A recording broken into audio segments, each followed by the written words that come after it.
سلام، بریم این آموزش جذاب رو براتون آوردم. ببینین کف تشتم قطرش 40 سانته. من اینجا از 500 گرم رزین و نصفش هاردنر آماده کردم به خوبی و بعد از اینکه رزین و هاردنرم ترکیب شد خوب و آماده شد 3 تا لیوان من رزین رو جدا میکنم. تو 2 تاش قرمز کار میکنم، تو یکی سفید. قرمز من پودری صدفی قرمز بوده و یه رنگ دیگهش خمیری قرمز بوده، اما سفید و خمیری سفید زدم. تو بقیه رزینم از ترکیب ورق استیل طلایی و ورق نقره میام و خوب به خوبی خوردش میکنم برای بخش دیگه ای کار.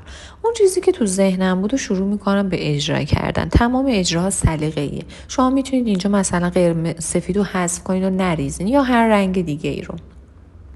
یک بخشش رو رنگی ریختم، بخش دیگر رو از خورده های شفاف رزین ریختم. این بخشش رو من با سشوار خونگی، یعنی همون سشواری که شما موهاتون رو خشک میکنین تو خونه، از همون سشوار میام اون قسمت رنگا رو باز میکنم و به خاطر اینکه توناژ تیره تری به خودش بگیره و اون سفید رو من کمتر ببینم اومدم از جوهری الکلی قرمز شروع کردم به چکوندن، با فندک گرفتن اون دونه‌های خیلی جذاب روش ایجاد شد. بعد از گذشت رزینم غلیظ بود. بعد از گذشت 3 ساعت من اونو فشار دادم، به راحتی از تشت کنده شد.